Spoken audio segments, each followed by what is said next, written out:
Thanks, Nikki. I've never spoken into a microphone like this. I feel like a news reporter.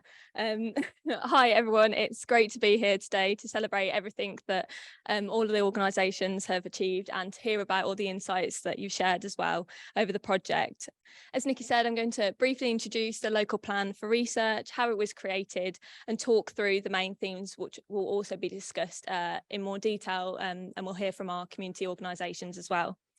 So firstly, what is the local plan for research? Well, it was co-designed by the VCSE organisations who participated in the Raising Voices in Research project, based on the insights that they captured within their first workshops that they delivered as part of the project. The purpose of the plan is to outline how these communities want to be engaged in research because they're experts by experience. Therefore, we're hoping local researchers will use the plan as a guidance document to inform practice when seeking to engage with the represented communities. Based on the plan, we've also created the pledge that Nikki mentioned, which you can engage with later on today to reflect on how you could implement the different communities' insights in your work. To produce the local plan for research, the project team analysed all the data collected by the organisations involved, from which there were 7 main themes uncovered. They were considered main themes because they were consistently discussed across many of the groups.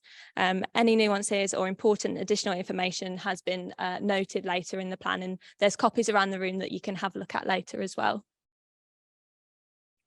So the main themes, the first one was incentives. So groups shared with us that there were 2 main elements that would encourage them to take part in research.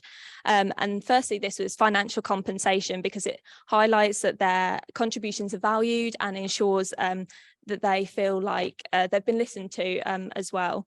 The second part of that, or the second motivation, was making a positive difference. So some people shared that being able to see the impact of their contributions or knowing it would help other people or wider causes would motivate them to participate.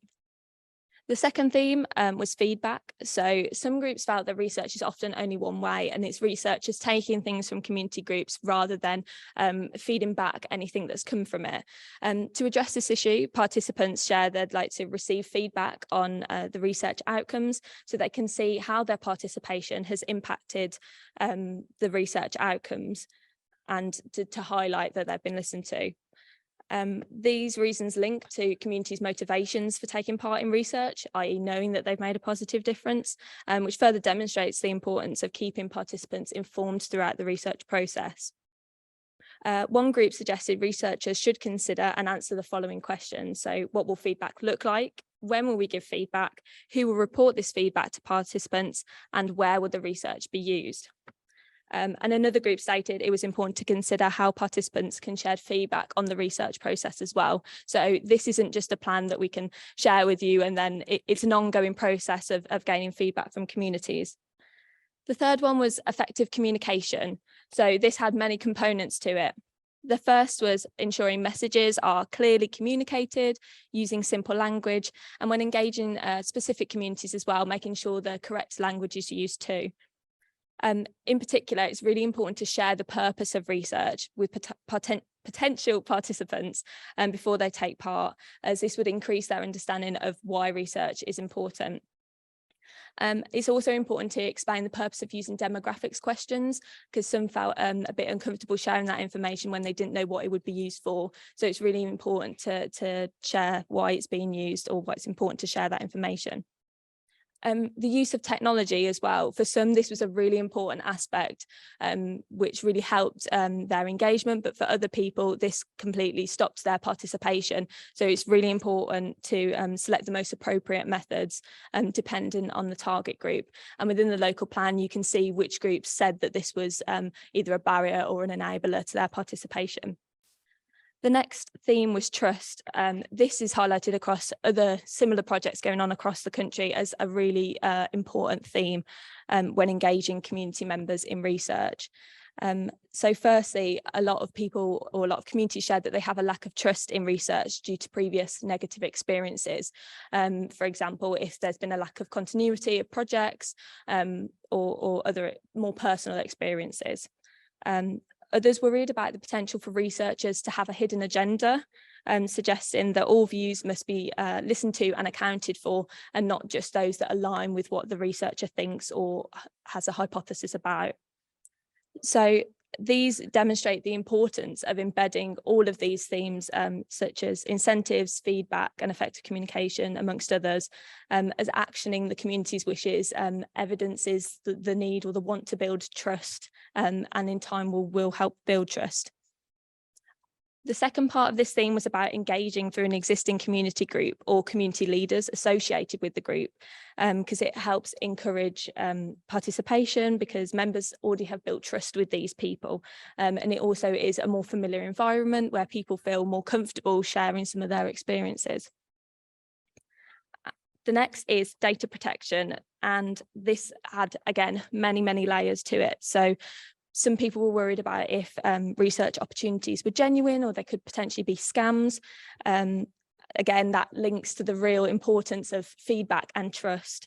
And another part of this was concerns around potential hacking and who has access to the data, and who in turn what people could do with access to that data, such as impacting such as impacting access to benefits. Also within the theme is the need for confidentiality or anonymity, and people don't want to be associated sometimes with the things that they share in research.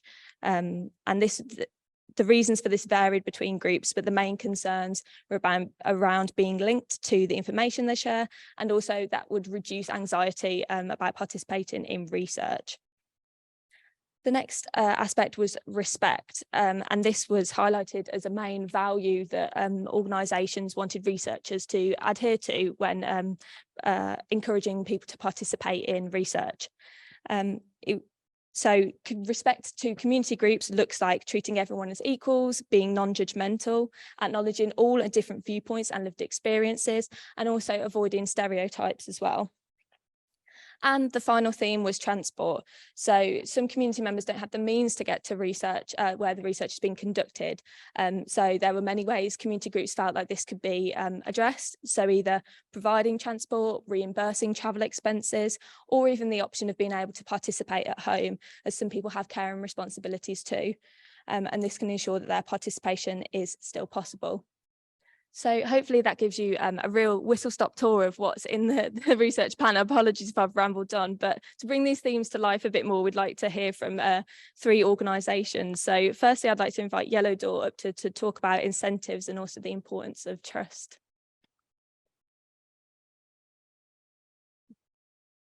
Thank you. Hello, my name's Jo, and I run a therapy group, a creative arts therapy group for young people at Yellow Door in Southampton. Yellow Door run lots of different services, but this particular group is for young people who are struggling with issues of gender identity, and also most of them with autism as well. And the feedback that, I mean, there was a few things about this project. One of them was about motivation for research, and the big motivation for them of participating was a combination of cookies, pizza, and Amazon vouchers, all of which went down very well. Yeah, so that got them going. But the things that they really wanted to feedback that really mattered to them were partly about they felt that if research was taking place, that might be about sensitive topics that may be difficult to talk about, for example, that the researchers would do well to think about what kind of support they might put in. And they might not all need that, but having somebody available to offer them support afterwards, or being able to signpost to support in those areas afterwards, would be a really kind of helpful addition, not only just to give them that support, but to also show sort of that their emotional and psychological well-being is being thought about, as well as just being there to answer the questions. So that was a big factor. And the other thing that they felt was really important was that researchers understood that, particularly for, I think, marginalized community groups or young people who've maybe had some difficult experiences, that trust can be a really difficult issue.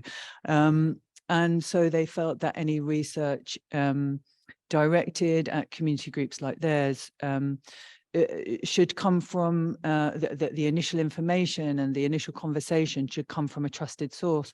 So they were really willing, for example, to participate in this particular research project because it was us as the group therapists that took that information to them, talked to them about it, and gave them the opportunity to opt in or opt out. And what they were saying was that if it had just come through social media or an email or a stranger or somebody that they didn't already have that existing relationship with, it would have been much harder for them to feel safe and feel able to engage meaningfully in the research project. So I think those are the key things that I wanted to feedback. Is that okay?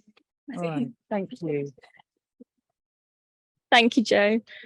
So next, I'd like to hear from St Denis Activity Group on the benefits of research, if that's okay.